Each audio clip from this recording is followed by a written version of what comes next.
Hello, I'm John Roberts, and welcome to the CBS Evening News Online Edition. Just ahead, a captured insurgent confesses to 32 car bombings, but the violence continues in the run-up to the elections in Iraq.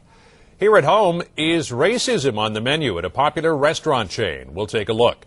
And the genius of Johnny Carson. Some of those who knew him best will share their memories. It's all starting now on the CBS Evening News Online Edition. There was more violence in Iraq today, but the government there also reported the capture of a top terrorist. As David Hawkins reports now from Baghdad. He's the insurgency's busiest and deadliest bomb maker. Captured 9 days ago, Abu Omar al-Kurdi is said to have confessed to 32 Baghdad car bombings. That's 3 out of 4 since U.S. forces conquered the city, and includes the devastating attack on the UN compound in August 2003 that killed the UN Special Envoy and 21 others. Al-Kurdi is one of 3 top Zarqawi lieutenants whose arrests were announced here today. Certainly his capture will have some impact on the car bomb and that they can produce and generate during this time period. Despite these arrests, security is still a big problem in parts of the country, including Baghdad. Fierce fighting broke out near the city's international airport today, preventing flights from taking off or landing.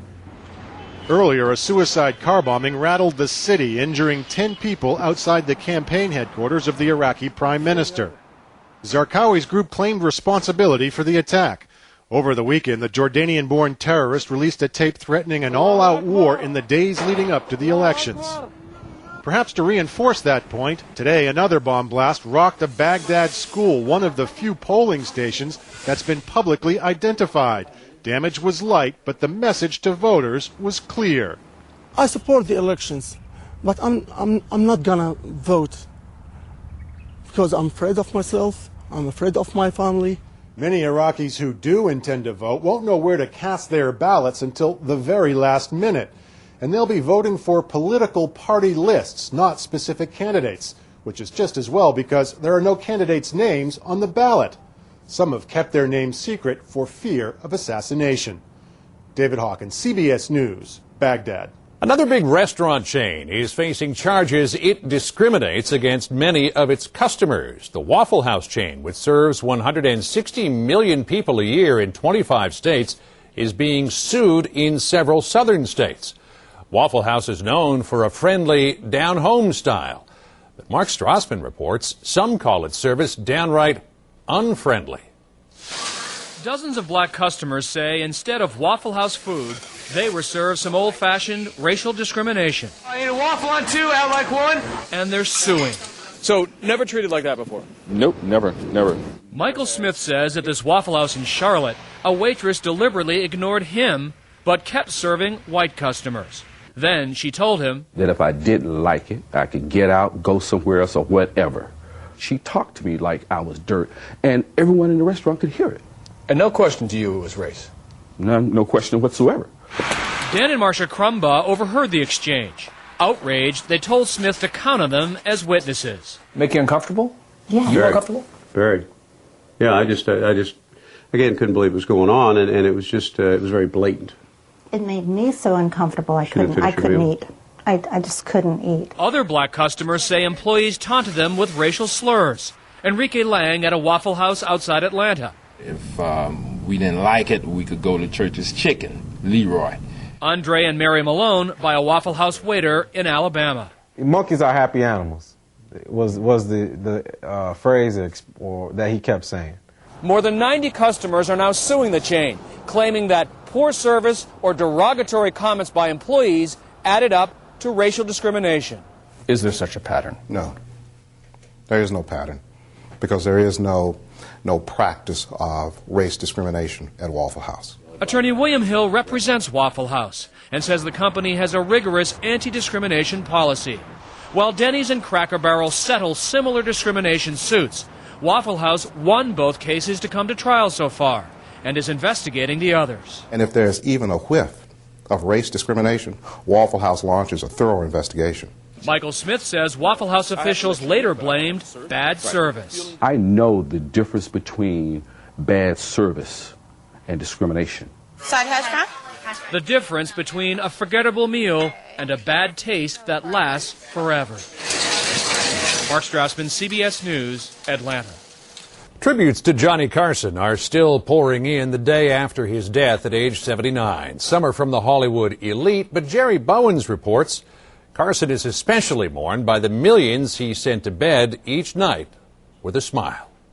Gentlemen, here's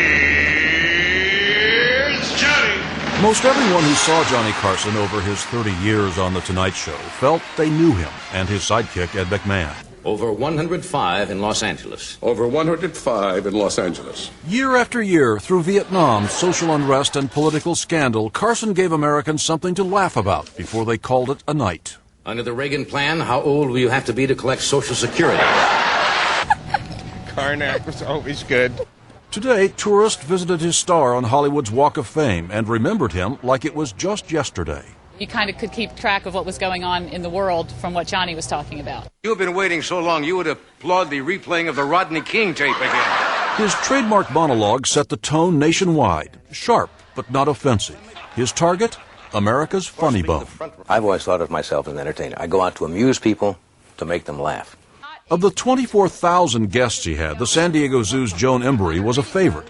She appeared more than 100 times with her menagerie, aardvarks to zebras. It often turned out funnier when it didn't work than when it did go as planned. The marmoset that went to the top of his head. And left a fragrant gift. He didn't have to say anything because his expression told it all. Carson's Tonight Show launched 1,000 quips and scores of careers. About the time he threw this guy in the pool. And when we went on his show, it went around the country, so I started to get more of a name, and because of Johnny. So Johnny Carson's legacy is that he made many people important who might never have made it. David Letterman and Ray Romano, too. Had he not been there, I don't think any of this would have happened.